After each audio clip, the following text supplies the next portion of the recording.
Bonjour à toutes et à tous, bonjour Aline. Bonjour tout le monde. Et bonne année à tout le monde. Bonne année, meilleurs vœux, très bonne santé. Exactement, c'est la première émission qu'on enregistre nous en 2021. Il y en a peut-être d'autres qui sont passés sur la chaîne, mais c'est la première qu'on enregistre. On reprend notre année ludique avec plein de merveilleuses résolutions qu'on va éviter de dire, parce que annoncer des bonnes résolutions, c'est le pire pour les tenir. Vaut mieux rien dire du tout, mais on a plein de bonnes intentions, on a surtout envie de jouer beaucoup, d'aller en festival, de partager du temps avec vous sur la chaîne, autour de la table, avec nos amis, découvrir des jeux, et puis vous les présenter de manière le plus ludique possible. On va essayer de beaucoup s'amuser sur notre chaîne, et on vous remercie de nous suivre encore dans cette nouvelle année. C'est ma résolution, moi. Hein. C'est ta résolution, bien t'amuser. On va faire le maximum pour ça. La vidéo news, c'est le format dans lequel on vous parle des jeux qui viennent d'arriver en boutique, de ceux qui sont arrivés sur nos tables, et on a pas mal joué, nous, pendant cette période des fêtes, donc on a plein de choses à partager avec vous. Merci Ludo, d'ailleurs. Merci à Ludovic Maublanc qui habite pas très loin d'ici, et donc il partage du temps avec nous, il lit les règles, et il nous permet de jouer à beaucoup plus de jeux que dans la période précédente, donc on est vraiment ravis. Et on commence, comme d'habitude, par remercier les gens qui nous suivent et qui nous soutiennent, qui participent au financement de la chaîne, alors soit sur Tipeee, soit sur Utip, soit sur Twitch. Il y a également des gens qui nous soutiennent sur Twitch. J'ai la liste des abonnés Tipeee et Utip qui nous ont soutenus pendant la période, donc on remercie tout particulièrement V2, Mental Vortex aussi, Graumf, The Sniper FG, un illustre inconnu, et un follower du live. Les lives, on les organise régulièrement sur Twitch le lundi. À 13h, vous pouvez nous retrouver, c'est très détendu, on partage plein de choses, on annonce les vidéos qui vont arriver sur la chaîne. On joue. On joue également. Il va y avoir des Twitch de temps en temps le jeudi également sur les previews, donc les jeux qui vont arriver prochainement. De temps en temps, les éditeurs se déplacent au chalet, donc il y aura de belles rencontres à faire à ces occasions-là. Puis là, on en fait un ce vendredi soir également. Mais cette semaine, on fait 3 Twitch. Ouais. Notre Twitch de rentrée, en fait, on va partager, on va jouer un petit peu sur Kahoot, la plateforme sur laquelle on peut faire des petits quiz. Donc ça sera super si vous êtes disponible, et si cette vidéo est diffusée avant, n'hésitez pas à participer. Et enfin, on remercie Board Game Arena, la plateforme de jeux de société en ligne sur laquelle on peut jouer à plein de jeux modernes, ceux dont on vous parle dans nos vidéos, mais devant son ordinateur ou sur son smartphone, avec des joueurs du monde entier. C'est l'occasion de découvrir des jeux. Par exemple, là, il y a Heroes of the World qui vient d'arriver, un jeu de Glenn Drover et de Martin Wallace que moi je ne connaissais pas, donc c'est l'occasion de le découvrir. Il y a des jeux qu'on connaît, qu'on n'a peut-être pas suffisamment joué sur table, et auxquels on peut jouer, qui fonctionnent très très bien sur la plateforme, comme Almadi. C'est tout à fait le genre de jeu sur lequel on peut faire un de nos tournois. On fait des tournois le mercredi et le vendredi, on lance des tournois régulièrement sur Board Game Arena, ça sera peut-être l'un de nos prochains tournois. Il y a Gaia Project aussi. Qui a gagné le Diamant d'Or, donc un gros jeu auquel peut-être vous avez moins joué. Là, vous avez l'occasion de vous roder grâce à Board Game Arena. Cloud City. On en avait parlé nous aussi. On a fait une vidéo sur la chaîne, et alors il y a une adaptation, comme c'est un jeu en volume, où on construit des immeubles. On a absolument besoin de visualiser le volume, et ça marche très très bien sur Board Game Arena. Allez voir ce qu'ils ont fait, c'est impressionnant. Spotted, Double, moi c'est le type de jeu auquel je ne joue pas trop habituellement, les jeux d'observation et de rapidité, mais je me suis surpris à faire 2-3 parties. C'est très rapide, et puis il y a un petit côté défi qui est assez amusant. Je trouve que, à ma grande surprise, je me suis dit qu'est-ce que c'est que ça, comment on peut jouer sur un ordinateur. Et ben si, ça marche très très bien. Allez jeter un petit coup d'œil, peut-être que vous allez vous surprendre. On enchaîne avec notre traditionnelle rubrique des sorties, les jeux qui sont arrivés dans vos boutiques pendant cette période des fêtes. On en a posé quelques-uns sur la table, certains qui sont encore sous cello, vous voyez, parce qu'on n'a pas eu le temps de jouer à tout. Malgré tout, on a joué à pas mal de choses, on est très contents. On a joué beaucoup plus que sur la période d'avant, dans laquelle on avait du mal à se réunir autour de la table. Là, ça y est, c'est reparti. On est content, on est motivé. Nous, on a joué aux jeux de société, c'est toujours un plaisir. Et du coup, on va pouvoir partager avec vous tous nos ressentis, nos découvertes sur ces différents jeux. Alors, certains dans cette émission, et puis d'autres dans les émissions qui viendront. On aura l'occasion de revenir dessus. On en fait à chaque fois des présentations dans nos différents formats. Nous avons par exemple joué à Ankh. Ça, j'ai eu la chance d'y jouer avec Jube et Jérôme, qui ont pris du temps, alors eux, ils ont enchaîné les parties, ce qui fait que moi, j'étais un petit peu largué au début. Ils avaient une connaissance du jeu absolument parfaite. Moi, un petit peu moins, et c'est un jeu un peu expert, c'est le 3e jeu de la série d'Eric Lang. Moi j'ai fait une partie de découverte, donc j'ai pas encore le recul pour être bon à ce type de jeu, mais j'ai senti tout le potentiel. Par contre, Jube et Jérôme, ils sont excellents comme d'hab. Super au point, et ils m'ont écrabouillé. Mais bon, ça y est, maintenant je sais jouer, je vais pouvoir refaire d'autres parties. Toi, tu as ma première aventure de ton côté. Alors, ma première aventure au Voleuf, alors c'est une enquête policière. Il faut retrouver le coupable et c'est le même principe que d'habitude. Alors, on est super fan de cette collection de chez Gameflow où on va tourner des petits trous pour récupérer des équipements, par exemple. On va tourner les pages, on va avoir des choix à faire en tournant des pages qui sont en fait coupées sur la page et qui vont nous emmener ailleurs. C'est toujours le principe du livre dont on est le héros, adapté aux enfants, avec vraiment du jeu à l'intérieur. C'est comme d'habitude génial. Et donc ça, c'est une collection qui s'est installée, donc on est très content pour le Gameflow, parce que quand on a une collection qui fonctionne, sur laquelle on peut sortir différents opus au fur et à mesure, c'est bon signe pour la maison d'édition. Il y a vraiment des fidèles. Il y a vraiment des fidèles, des gens qui attendent. Nous, on a des copines, des collègues qui les achètent tous. The Loop, la revanche de Fuzia, un jeu de Théo Rivière et Simon Caruso. Vous voyez, il est toujours emballé, on n'y a pas encore joué, nous. C'est l'extension de The Loop. Par contre, le jeu de base, on y a beaucoup joué. On y a joué, vous avez la vidéo sur la chaîne, vous allez pouvoir le découvrir si vous ne le connaissez pas encore, on vous l'explique. Et c'est l'occasion aussi de se pencher sur cette petite extension qui rajoute des nouveaux modes de jeu inédits, plus d'artefacts, plus de missions. On a également 2 nouveaux agents, donc ça enrichit votre jeu. Si vous êtes des fans, forcément vous n'allez pas passer à côté. On a aussi Petit Peuple, un jeu de Rémi et Nathalie Saunier. Et ce jeu, on en a fait une vidéo, on avait reçu les Saunier au chalet, d'ailleurs c'était assez génial comme moment. Et ce jeu est inspiré du Super Morpion. En fait, on va se déplacer et se redéplacer ensuite dans la version réduite de notre plateau. Alors Super Morpion, vous connaissez pas forcément, mais en fait c'est un morpion dans lequel, à l'intérieur de chaque case, il y a un autre morpion, et en fonction de l'endroit où on coche, ça va obliger le joueur suivant de jouer dans une case en particulier. Donc c'est tout un exercice cérébral qui est vraiment intéressant, que l'on retrouve à l'intérieur, mais sinon, au-delà de ça, on va avoir un système de scoring, un système de réflexion. Ça se rapproche un petit peu du jeu abstrait sur certains aspects, et sur d'autres, les interactions entre les joueurs et ce qui se passe autour de la table vont avoir une influence qui est majeure. Moi, je trouve que c'est un jeu qui rentre un peu dans la gamme de Five Tribes, le jeu de Bruno Catala, qui a rencontré un grand succès. C'est vraiment un jeu solide et intéressant. Il y a une vidéo sur la chaîne, allez la voir et jetez un petit coup d'œil à Petit Peuple. C'est Rémi et Nathalie, c'est Bombix aussi, et c'est un éditeur qui en général fait de très très bons jeux, donc ça vaut toujours le coup de jeter un petit coup d'œil. Et très beau, parce que alors, l'univers graphique et l'ambiance de Petit Peuple, c'est quelque chose quand même. C'est illustré par Maxime Morin. On a un autre jeu chez Catch Up Games, Gods Loves Dinosaur, un jeu de Casper Lap.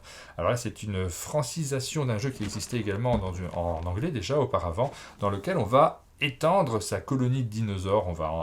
On va essayer d'en avoir le plus possible, de marquer le plus de points de victoire. Il y a beaucoup d'interactions entre les joueurs dans ce jeu-là. C'est assez dynamique, il faut s'adapter aux événements qui arrivent dans le jeu. Et on a un petit matériel qui est assez sympa avec plein de petites sortes de dinosaures en bois. Donc merci à Catch Up Games qui nous l'a envoyé, on vous le présentera peut-être dans une future vidéo news. On a sur la table Village Pillage. Je sais pourquoi tu me l'as laissé, c'est parce que c'est un virelangue pratiquement. Ah oui, mais j'arrive pas à dire village. Moi j'ai envie de dire village, pillage. Et en fait, on vous en dit pas plus parce qu'on en fait une petite partie, on l'explique dans la vidéo. Bon, c'est moi qui les présenterai. Tu verras, je saurai beaucoup mieux l'annoncer. Tu bafouilleras pas, c'est promis. Aucune chance. Destiny's, Mer de Sable. On adore Destiny's, on vous en a déjà parlé sur la chaîne. C'est un jeu qu'on a mis dans notre sélection de Noël. C'est une nouvelle extension qui vous emmène cette fois-ci plutôt du côté du désert, puisque on va poursuivre nos aventures autour de cet univers médiéval fantastique un petit peu, dans lequel il y a une application, on est vraiment très immergé, c'est du Lucky Duck Games, donc Lucky Duck Games, on est vraiment, leur grande force c'est d'immerger les joueurs dans un univers qui est immersif, ça fait 3 fois que je dis immergé. Bon, vous avez compris, vous connaissez le jeu, on l'apprécie beaucoup, nouvelle extension. On a sur la table Spy Connection, un jeu de chez Funforge, un jeu dans lequel on va incarner des espions qui vont avoir des missions, qui vont devoir se déplacer en Europe.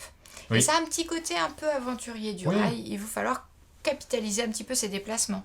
Donc ça, on va le présenter également, Spy Connection, peut-être dans cette vidéo, je te propose, parce qu'on n'a pas encore enregistré la séquence, mais on va prendre le temps de l'expliquer juste après. De mon côté, j'ai Project Elite, c'est un jeu qui est encore publié par Funforge, on a quelques jeux Funforge à vous présenter en ce moment. Et univers alors, complètement différent. Ah oui, strictement rien à voir, mais il y a de plus, alors il est toujours sous cello, vous voyez qu'on n'y a pas encore joué, c'est Cool Mini or Not, Artipia Games également qui sont à l'origine de ce jeu-là. On a un univers qui nous fait penser aux jeux vidéo, il y a de plus en plus de jeux de ce type-là dans le catalogue de Funforge. On aura l'occasion de vous en reparler, de vous le présenter, mais évidemment on va y jouer avant pour en avoir une bien meilleure idée. C'est au programme de nos futures soirées jeux. Et on ressort nos tablettes pour vous parler des jeux que nous n'avons pas sur nos tables, mais qui sont sortis quand même pendant ces fêtes. Alors on va passer beaucoup plus rapidement dessus. On a Beyond the Sun par exemple qui est sorti. Je me semble que c'est un jeu qui a gagné également on parlait du Diamant d'Or tout à l'heure avec Projet Gaia, c'est ça qui vient d'arriver sur Board Game Arena. C'est ça. Et donc il me semble que c'est le vainqueur suivant du Diamant d'Or. Donc celui-ci, il paraît enfin en français chez Matago. Alors on l'a pas, mais forcément on va y jeter un petit coup d'œil. Gros jeu, très exigeant. Moi ça m'attire toujours. Il faut avoir le temps de se plonger dans les règles et d'y jouer. C'est parfois ce qui nous manque un peu, mais ça m'attire quand même beaucoup. Chez Board & Dice, nous avons Origins First Builders. Je ne connais pas du tout ce jeu. Donc on ne va pas en parler davantage. Par contre, j'en ai beaucoup entendu parler en bien. Si vous le connaissez, n'hésitez pas à me donner envie dans les commentaires. Parce que moi aussi, j'aime bien partager avec les joueurs qui ont découvert des jeux, qui ont des choses à en dire et qui ont des conseils à nous donner. J'en suis très très friand. Je l'ai vu pas mal de fois sur mes réseaux sociaux et je me suis dit, tiens, celui-là, il faudra que j'y jette un coup d'œil. Et je viens de découvrir tout juste ce qui venait de sortir. Alors, on a aussi Quarto Access, c'est la version Access de Quarto qui sort cette semaine. Oui, développé par Access Jeux. C'est cette association qui se concentre sur les jeux destinés aux personnes à déficience visuelle. Donc, il y a tout plein de petites astuces. Et là, ils font même de l'édition maintenant avec du matériel qui est vraiment adapté. J'ai découvert également la sortie de Le Projet. J'ai lu le pitch là juste en préparant cette vidéo. Je ne connaissais pas du tout ce jeu. La couverture de la boîte est très belle. Moi, j'ai déjà envie d'y jouer en fait. Oui. Et puis le pitch me fait vraiment envie puisque c'est un jeu dans lequel c'est coopératif. On va lire une page de bande dessinée au début de la partie qui va nous donner une enquête à résoudre. Et on va avoir des petits principes de jeu qui font appel à notre intelligence, un peu d'énigmes, différents. Alors, il y a plein de choses qui sont résumées dans le pitch qu'on en lit. On a l'impression que ça part dans tous les sens et du coup ça développe une grande curiosité chez moi. J'ai très envie d'y jouer. C'est signé Corey Konieska, pardon pour la prononciation, un auteur référence dans le monde du jeu de société. Donc forcément on va y jeter un petit coup d'œil. C'est publié par Unexpected Games. Et tu peux nous redire le nom de l'auteur ? Non, je peux pas. Le nom de l'auteur. Paraît aussi cette semaine Assassin's Creed Valhalla Horlog Dice Game. Oui, alors le Horlog Dice Game, c'est un jeu qu'on voit dans la série Assassin's Creed. Les personnages y jouent assez régulièrement. Ils en ont fait donc une vraie boîte de jeu. Vous aurez l'occasion de vous frotter à ce jeu. Un jeu qui plaira forcément à Sylvain ensuite. Oui. Un jeu dans l'univers de Friends. Devine la carte Friends. Voilà, ça on n'en sait pas beaucoup plus, mais ça sort également cette semaine.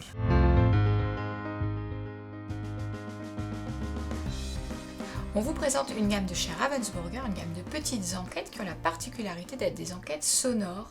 Oui. Et on a déjà joué à Echoes le cocktail, qui est dans un univers un peu mafieux. Ça se passe dans un bar et on va devoir remettre l'histoire dans l'ordre et trouver le fin mot de l'histoire. Alors pour celui-ci, moi j'ai joué également à La Danseuse, toi tu n'y as pas encore joué. Non, pas encore. Il y a plusieurs petites boîtes. La Danseuse, cette fois-ci, on incarne, on enquête pour savoir ce qui s'est passé exactement, parce qu'on a retrouvé une petite danseuse morte, on aimerait bien savoir ce qui s'est passé. On a une troisième boîte à laquelle on n'a pas encore joué, alors que c'est le pitch qui me fait le plus envie. C'est numéroté 3, donc on les a fait dans l'ordre. Là, ça se passe dans un futur lointain, le monde est en ruine, l'humanité est revenue à un niveau primitif de civilisation.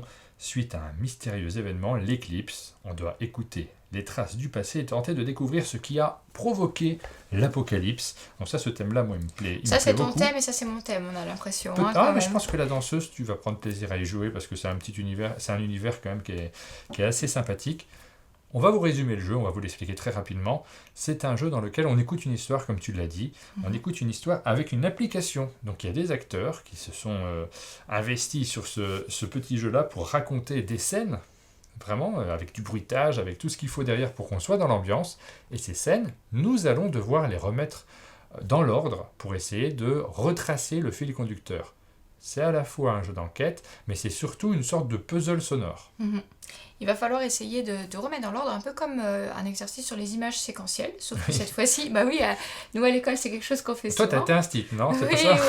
Oui. On va remettre dans l'ordre toutes ces images séquentielles, sauf qu'elles sont sonores. Oui. Et elles vont raconter l'histoire, et on va en avoir des extraits. Et quand on aura validé notre extrait pour voir s'il est rangé dans le bon ordre, on aura l'extrait complet. Et ça, c'est vraiment sympa parce que on peut s'immerger dans l'histoire. J'ai préparé mon application. Alors là, j'ai pris un vieil iPad et je me suis rendu compte que quand on lance l'application, donc on choisit, j'ai pris l'iPad pour pouvoir montrer que, plus facilement parce que l'écran est plus grand. Mais sur cet iPad, toutes les fonctions de réalité augmentée ne sont pas prises en compte parce qu'ils datent un peu.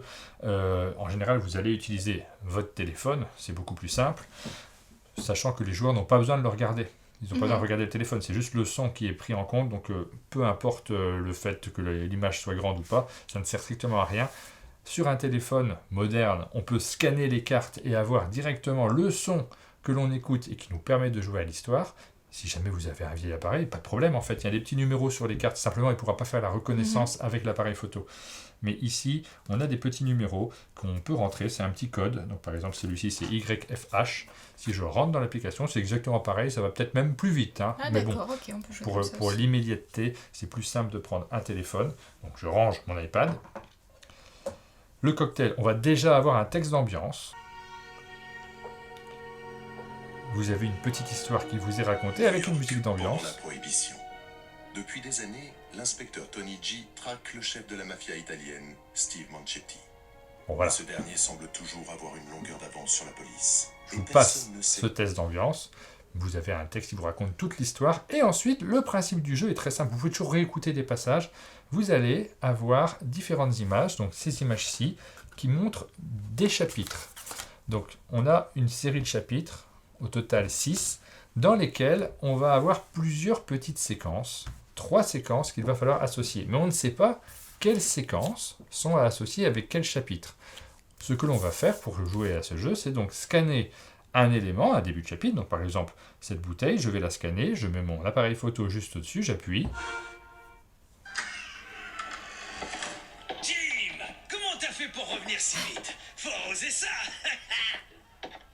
J'aime bien le Et on a des acteurs qui ont Ouais.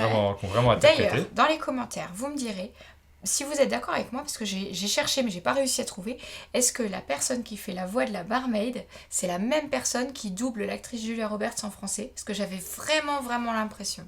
Donc si vous êtes d'accord, mettez un petit commentaire. Ça me rassurera.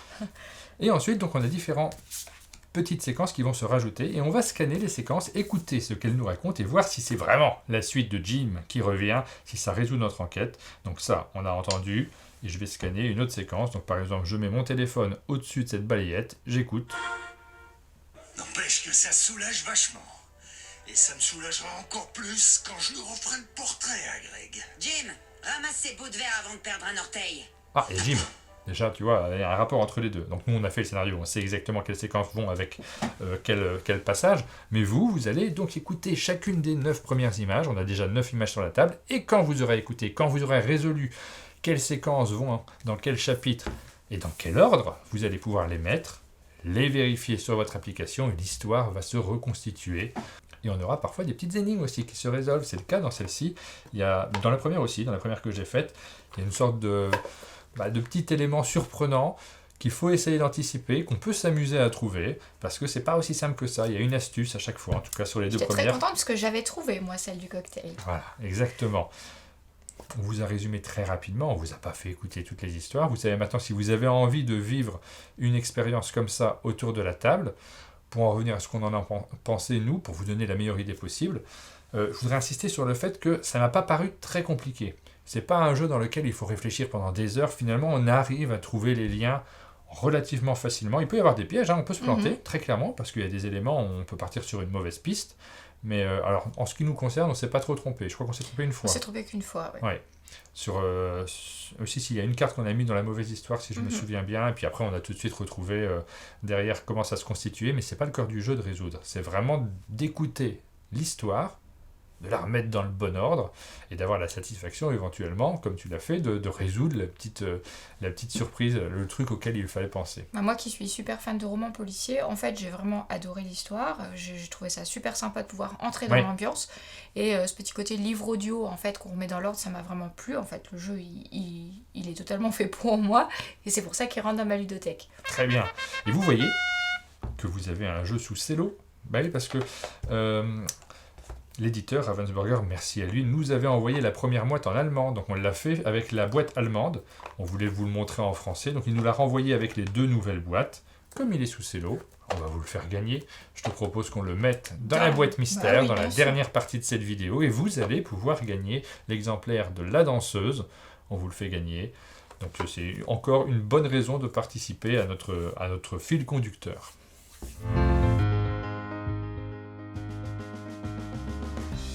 On vous présente aujourd'hui Spy Connection, un jeu de Matthew Dunstan et Brad Gilbert. Ils font souvent des jeux à deux. Matthew Dunstan, on en a parlé, puisque c'est l'un des auteurs d'un de tes jeux préférés l'année dernière. Bubble Stories. Et c'est un jeu qui n'a strictement rien à voir avec ces jeux qu'on vient de vous citer. C'est un jeu de connexion. Ça tombe bien, Spy Connection. Un jeu dans lequel on a des espions qui vont se répartir, qui vont se diriger sur la carte de l'Europe pour remplir des missions. Et on a un principe de jeu qui est à la fois très simple, très facile à expliquer. Donc c'est le type de jeu qu'on sort facilement en soirée. Pour faire découvrir par exemple le jeu de société à un nouveau public, je trouve ça absolument parfait. À son tour de jeu, on a le choix soit de prendre une nouvelle mission qui va nous emmener visiter des nouvelles villes européennes, soit on a le choix de déplacer son petit pion sur une autre ville. Mais pour ça, par exemple si de Londres je veux aller à Berlin, il va falloir que je remplisse toutes les petites étapes avec des jetons de ma couleur. Et on peut également valider les villes sur lesquelles on est dès qu'on arrive sur une ville. Par exemple, là, je suis arrivée à Berlin, mais c'est pas de chance, j'ai pas besoin de le valider. Si ça avait été le cas, j'aurais posé mon petit jeton sur la case Berlin de ma carte. Le problème, vous le voyez, c'est qu'on manque de jetons. Si jamais on place plein de jetons pour faire des chemins, pour aller un petit peu partout, pour faire plein de cartes d'un seul coup, eh bien, on est peut-être très très content, mais on ne va pas réussir à les faire, parce qu'il va nous manquer des jetons pour continuer à faire des parcours, d'autant plus qu'on a quelques contraintes supplémentaires. Première contrainte, quand on choisit des cartes un petit peu plus avancées, celle-ci est gratuite, mais les autres ont un coût. Tu es obligé de poser un jeton sur ta carte et tu pourras le récupérer uniquement quand tu auras validé cette carte. Un jeton de moins de chemin à faire, ça risque de complexifier ton choix. Donc ces cartes très chères, on ne les prend pas systématiquement, à moins d'en avoir absolument besoin, à moins d'être certain de les réaliser. Oui, parce que leur coût va diminuer au fur et à mesure qu'on va à nouveau remettre de nouvelles cartes. Deuxième contrainte, si jamais on veut prendre un chemin qui est déjà occupé par un adversaire, mettons que de Londres, tu veux également aller à Berlin. Il faudra que je mette 2 pions, cette fois-ci par étape. Et de ce fait, je vais avoir de moins en moins de pions pour réaliser mes objectifs, mais rassurez-vous, quand on a terminé un chemin, on peut récupérer ses jetons. On ne le fait pas forcément, parce que ça libère les chemins pour nos adversaires, justement, donc on préfère les embêter, leur pourrir un petit peu leur aventure d'espion, pour réaliser ses objectifs avant les autres. Dès qu'un joueur a 7 objectifs, de valider, ça déclenche la fin de partie. Mais le principe, vous l'avez compris, c'est de remplir ses objectifs de la manière la plus efficace possible, de ne pas gaspiller ses actions, parce que le nombre d'actions que l'on peut faire est un peu limité, et de se déplacer facilement. Je n'ai pas tout expliqué dans les règles. On peut se déplacer facilement sur les chemins qu'on a déjà parcourus. Il y a quelques petits éléments comme ça qui rendent le jeu tout à fait jouable, mais on est dans une vidéo news, donc on vous explique les grandes lignes d'un jeu, le plaisir qu'on a à y jouer. On ne rentre pas dans les détails techniques des différentes règles. Je pense qu'on en a fait une relativement bonne explication. Bah oui, mais c'est justement ça, monopoliser les chemins et... J'ai cru que tu allais dire Monopoly, j'ai eu peur. Non, rien à voir avec le Monopoly. Monopoliser le plus de chemins possible et essayer de comboter ces trajets en étant le plus efficace possible, c'est ça qui fait tout le sel du jeu. Et donc moi j'ai vraiment bien aimé mes parties. Je crois que j'ai pas été super doué, je me souviens plus en fait. Qui a gagné la deuxième partie qu'on a faite? C'est possible, oui. Ah oui, moi j'ai bien fait de pas m'en rappeler. Par contre, je me rappelle très bien que j'ai largement perdu la première, donc je suis pas super doué. Et souvent, vous le savez, quand on fait un jeu, on a du mal à s'en sortir, on a tendance à avoir un avis plus négatif que d'habitude. Ça joue, l'ego, le plaisir qu'on a à gagner, c'est un grand plaisir de gagner une partie. T'as pas dit l'ego là? Et donc, et malgré tout, en fait, moi j'adore ce type de jeu. Le fait d'avoir perdu, ça me donne qu'une envie, c'est d'y rejouer le plus vite possible, parce que ça me fait super plaisir, en fait, comboter, essayer de voir. On regarde ce que font les autres, on essaye de les embêter, mais il y a ces petits objectifs que l'on a devant soi, qu'on essaye de faire, les cartes qui arrivent, qu'on surveille, il y a plein. En fait, je suis toujours actif dans un jeu comme ça, je suis toujours en train de réfléchir à ce que je vais faire. C'est ultra simple, je ne suis pas en train de vous dire que c'est le jeu le plus novateur qu'on ait vu depuis qu'on tourne des vidéos news, mais par contre, gros plaisir pour moi, donc c'est un jeu qui rentre dans ma ludothèque et que je vous conseille vivement. Et moi aussi, il rentre dans ma ludothèque, d'autant plus que c'est un jeu qui peut être une porte d'entrée pour jouer avec des enfants à partir de 10 ans, pour jouer avec des ados, et leur faire réviser en plus l'emplacement des capitales européennes, c'est pas plus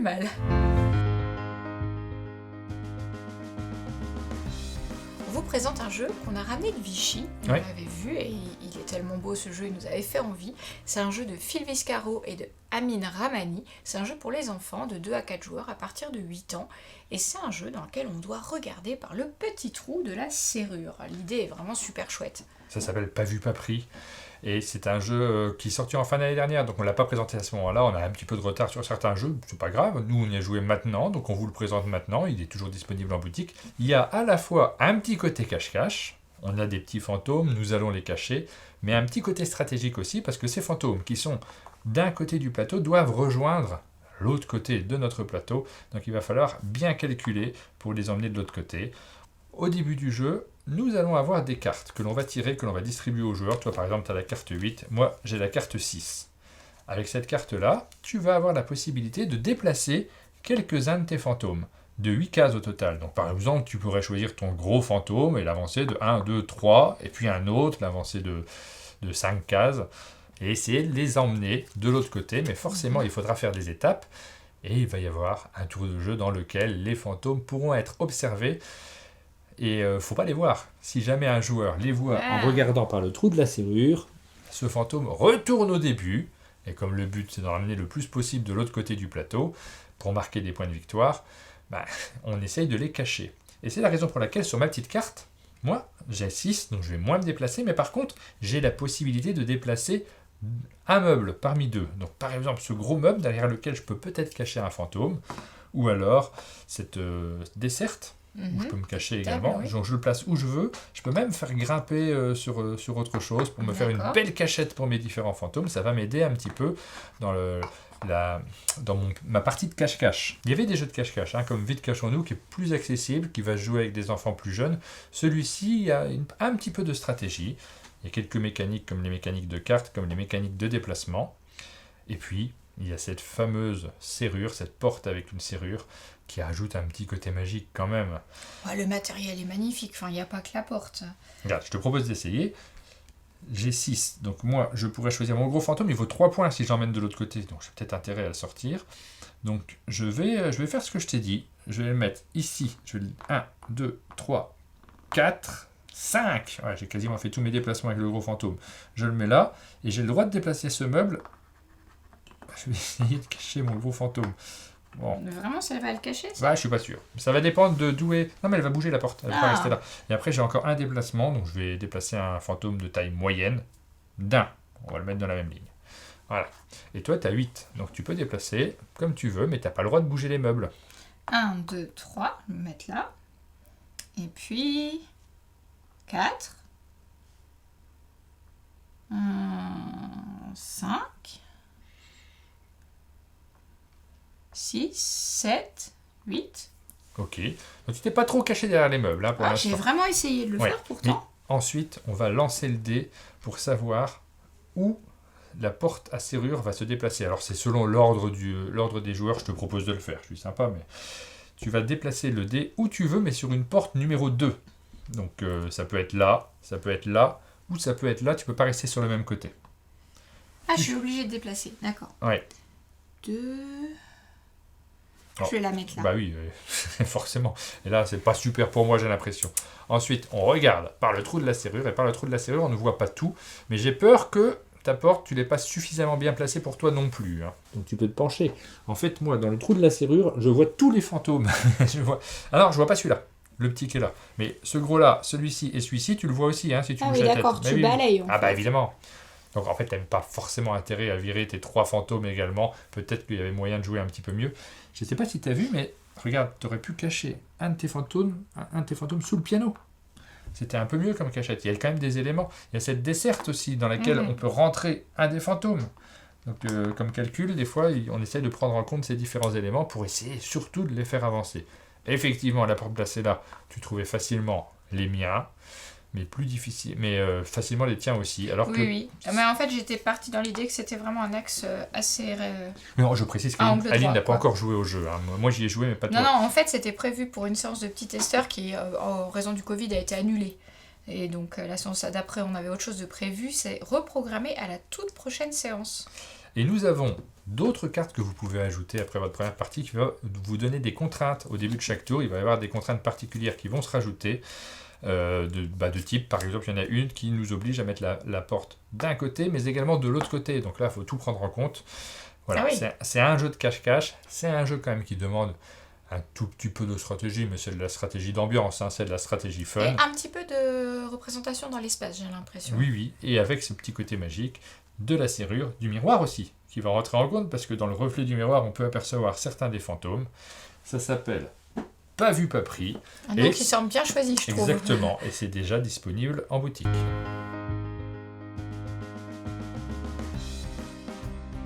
Pendant les vacances, on a rejoué en ce qui me concerne à Village Pillage. Attention, c'est dur à dire, hein, ça va Village dire l'anglais. Pillage. Oui, mais j'ai envie de dire Village, ça veut rien dire. C'est un jeu qui est publié par Ori Games, qui est signé par Peter Hayward et Tom Lang. Il y a même plus d'auteurs sur la première version parce qu'on a également Tanya Walker.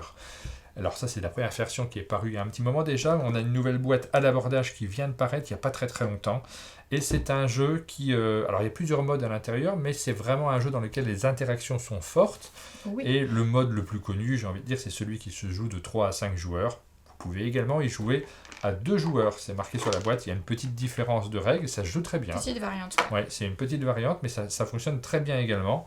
Comme c'est un jeu d'interaction, nous on y a joué, on en profite en fait, on a tellement de jeux au chalet qu'on y a joué plus tôt, je crois qu'on a joué à 4, c'est ça ? Oui, on a sur joué notre à 4. partie. C'est un jeu très simple dans lequel on va récupérer des navets, on va acheter des reliques, et le premier joueur qui a complété complètement sa carte, je suis du mauvais côté, qui a réussi à placer ses 4 reliques, va remporter la partie. Il ne faut pas avoir complété tous les navets, par contre il faut avoir récupéré les 4 reliques. Et pour récupérer les 4 reliques, il faut jouer une carte qui nous permet de récupérer une relique. Et une relique, ça coûte des navets. Celle-ci, la première qu'on récupère coûte 9 navets. La dernière, 12 navets. Le but du jeu, c'est donc de récupérer des reliques, des navets pour acheter des reliques. Très simple, hein ? Oui, c'est très simple. Mais tout le sel du jeu, c'est qu'en fait, on va jouer en mettant une carte à son voisin de gauche, une carte à son voisin de droite. Il va falloir anticiper à quel moment il faut être opportuniste et essayer de récolter des navets, et à quel moment on doit essayer d'en voler aux autres. Et c'est cette phase de vol que j'ai adorée. Voilà, mais les cartes, on ne les donne pas aux voisins. Simplement, on a 4 cartes qui sont les 4 mêmes en début de partie. On va les attribuer.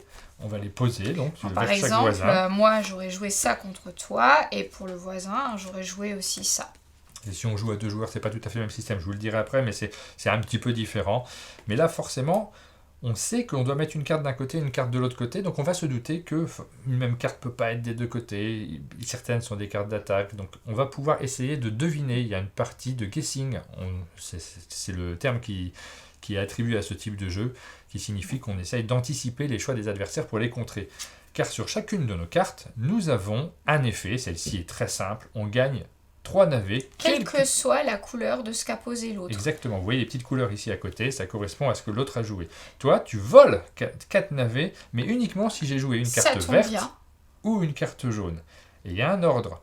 Le fermier, on va le jouer avant ta carte de pillard. Donc moi, je vais récupérer mes 3 navets, super. Que je vais pouvoir te voler juste après. Et toi, au tour d'après, tu vas pouvoir me voler 4 navets. Vous voyez, il y a un petit peu d'interaction. Il y a des cartes plus complexes, plus complexes, ça reste très léger quand même. Celle-ci, le rempart, si jamais tu as joué une carte rouge, donc si j'avais anticipé le fait que tu joues ton pillard, j'aurais pu te voler un navet et déposer. Alors déposer, c'est le protéger définitivement, et on le met dans notre banque. Les tiens sont posés à côté, ils peuvent encore se faire voler. Par contre, si tu avais joué vert, bleu ou jaune, j'aurais gagné un navet, ici, je ne l'aurais pas volé, et je l'aurais déposé également. Et enfin, nous avons la dernière carte de base, le marchand, qui permet d'acheter une relique, quelle que soit la carte jouée par un adversaire. Acheter une relique, ici, contre le nombre de navets dont on dispose. Ou alors, si jamais on ne peut pas acheter de relique parce qu'on n'a pas suffisamment de navets... On peut toujours acheter une carte. Et c'est intéressant parce que les cartes, elles vont pouvoir nous permettre un peu de grader notre main. Exactement. D'avoir des alternatives, de pouvoir préparer des coups un petit peu plus complexes parce qu'on a un paquet de cartes avec des effets différents. Ça va renouveler pas mal le jeu. Ça va le renouveler d'autant plus que, vous l'avez vu, il y a 2 boîtes. La principale différence, le principal apport de cette nouvelle boîte à l'abordage, c'est justement de nouveaux pouvoirs, de nouvelles cartes de base également, qui donnent un petit peu de variation et qui vont vous ajouter des petites réflexions supplémentaires. On a un mode de joueur. On va terminer en vous signalant un petit peu comment ça fonctionne. Tout simplement, quand on joue à 2 joueurs, il n'y a pas une carte vers le voisin de gauche, pas une carte vers le voisin de droite. Il faudra donc que l'on fasse tous nos choix en fonction d'un seul joueur, mais pour qu'il y ait quand même un tout petit peu de guessing, un tout petit peu de réflexion, on va jouer 2 cartes vers le même joueur, une face visible, et celle du tour prochain, face cachée. Ça peut pas être la même. De ce fait, non. Ouais, bah oui. Donc de ce fait, on peut essayer de deviner quels sont les choix que notre adversaire va faire. On va jouer exactement de la même façon, donc ça fonctionne également à 2 joueurs. C'est une configuration un petit peu différente, avec des sensations un petit peu différentes, puisque on va pas attirer l'attention sur les autres systématiquement, on sera toujours focalisé sur le même joueur. Mais si vous aimez ces sensations-là à 2 joueurs, c'est possible d'y jouer également. Donc nous, on a fait une partie à 4. Moi, j'ai beaucoup aimé, mais j'adore le guessing. C'est à vous de voir si vous aimez ce type de sensation. Moi, ça me parle complètement. Donc c'est un jeu qui rentre dans ma ludothèque. Et moi aussi, parce que alors vraiment, cette sensation de pouvoir être méchant et opportuniste en même temps, j'adore. Et ben voilà, très bien. Donc c'est un jeu qu'on aime beaucoup. Restez abonnés à la chaîne. Je pense qu'on vous fera gagner cette boîte, la boîte de À l'abordage. On en a une en plus. Pas dans ce numéro de Vidéo News, mais peut-être dans un prochain. On a déjà un jeu à vous faire gagner. Rendez-vous dans une prochaine émission. On arrive à la fin de cette vidéo news et on a ramené un nouveau carton parce qu'on avait un carton trop petit dans les précédentes vidéos news. Vous le savez, chaque semaine, nous vous faisons gagner la boîte mystère. C'est le carton de la boîte mystère. En fait, c'est le carton des onigiri de Ludovic et Lily. Ah oui, ils ont commandé des onigiri. Ils ont commandé de quoi faire des onigiri. Ils sont super bien débrouillés. On mange des choses originales pendant les périodes de Ludovic est au chalet. Et nous avons donc un nouveau carton. On rajoute des choses chaque semaine. On tire parmi nos abonnés. Donc c'est une raison pour laquelle vous vous abonnez à notre chaîne. La principale raison, on insiste dessus, c'est le soutien en fait. C'est le financement de la chaîne. Ça, c'est juste un petit jeu qu'on organise en plus pour se faire plaisir et pour s'amuser. Chaque semaine, on rajoute des choses. Chaque semaine, je rappelle le principe très rapidement, on tire au sort quelques abonnés parmi vous. Et dès que quelqu'un a été tiré au sort 3 fois, il remporte l'intégralité du carton, donc c'est un très très chouette cadeau. On a déjà fait gagner 2, il me semble. Oui. C'est le 3e carton, la 3e boîte mystère. Et qu'est-ce qu'il y a dedans alors? Oui, on va résumer un petit peu ce qu'on a dedans. Il y a un calendrier de l'Avent un petit peu périmé qu'on avait mis avant. Mais ce sera le calendrier de l'Avent du mois de mars. Mais en fait, il y a quand même 24 thés et moi j'ai eu le même. Et c'était super bon. Bah voilà, on a commencé très tôt, on pensait pas qu'on aurait autant de difficultés à faire nos vidéos pendant cette période-là. Il y a Ecos qu'on a mis tout à l'heure. Voilà, donc un petit jeu qui paraît chez Ravensburger, c'est de l'avant-première là même, enfin ça ne le sera plus quand le carton arrivera, mais pour l'instant c'est de l'avant-première. Gorinich, donc un jeu qui vient d'arriver chez Lifestyle Board Game, on le range dans le carton. Une piste 2D. Celle que tu aimais bien, la bleue. Bah oui, la bleue, merci Aline, c'est toi qui avais choisi. Vogamat qui nous l'a envoyé, merci à eux. On remercie également Greux Games pour cette boîte de fragments, un excellent jeu dont on a beaucoup parlé. J'adore. Et j'avais mis un dessin original que j'ai fait à l'automne. C'était sur Paris-Roubaix. Voilà, bah vous le recevrez au printemps. C'est très bien aussi, hein. Il aura fait toutes les saisons. À la fin d'hiver, on va dire. Voilà. Et donc, cette semaine, on a rajouté Ecos. Rendez-vous la semaine prochaine pour voir ce qu'on rajoute dans la boîte mystère. Nous allons continuer à tirer au sort les personnes qui peuvent gagner cette boîte mystère. On a déjà 7 personnes qui ont été tirées au sort, dont les noms s'affichent en bas de l'écran, et on va rajouter 5 nouveaux noms. Donc, Sylvain, d'habitude, il tire au sort avec une application. Là, je te propose de nous donner des numéros, une série de numéros. Je les ai ordonnés. De combien à combien? Entre 5 numéros, entre 1 et 315. Eh ben, 315. Ah, le 315e. Alors, le 315e, cette fois-ci, il s'agit de Zil. Ok, bah le 1 du coup. Opaline. Ok, le 23. Le 23, c'est Audrey. Ok, le 77. Le 77, c'est Étienne. Et le 252. Et le 252, il s'agit de Serval. Ah bah, Serval, première fois qu'il est Serval, on rigole un peu parce qu'on le connaît très bien, il est déjà venu au chalet. C'est l'administrateur de notre Discord, l'un des administrateurs de notre Discord. Donc bravo à ces 5 nouveaux noms qui se rajoutent à la liste. Ils feront partie du grand tirage au sort final, puisqu'on va tirer des noms au sort jusqu'à la finale, où là on prendra que ceux qui ont déjà été tirés au sort. On choisira parmi eux, on tirera au sort, on prendra une application jusqu'à ce que quelqu'un soit tiré au sort 3 fois. Il remportera tout le contenu de la boîte mystère. On vous donne rendez-vous donc la semaine prochaine pour la suite de cette fabuleuse boîte mystère. Et nous, on arrive à la fin de cette vidéo. On a plein de choses à faire cette semaine. On commence à recevoir de nouvelles personnes au chalet. On est content parce qu'on va enregistrer des nouveaux formats. On va partager avec vous sur les jeux. Tester des recettes de galettes des rois. Exactement. Ce genre de choses, quoi. Et on partage de plus en plus. On s'y est mis, mais vraiment sérieusement. Ça fait très longtemps qu'on prend ce type de bonne résolution, indépendamment du 1er janvier. Hein. Assez régulièrement, on vous dit on va faire de l'Instagram, on va faire des partages. On commence à s'organiser. Ce dont on ne se rend pas compte, c'est que ça prend du temps, en fait. C'est pas le tout. Non, mais c'est pas le tout de dire on va faire Instagram, on va faire Twitter, on va faire Facebook. En fait, il faut trouver des manières de le faire qui sont à la fois naturelles, agréables pour nous et qui du coup deviennent agréables pour vous aussi parce que vous voyez que c'est naturel. On arrive à le faire là en ce moment, donc on est très content. Donc abonnez-vous, j'ai mis tous les liens vers nos différents réseaux sociaux dans la description de cette vidéo. Et peut-être la recette de ma galette des rois pistache, frangipane, griotte. Que tu vas mettre, vraiment ? Que je vais faire, mais que je vais mettre si j'y arrive. Ok, bon, vous découvrirez ça. Et nous, on vous donne rendez-vous très bientôt pour de nouvelles vidéos sur notre chaîne. À bientôt ! Ciao.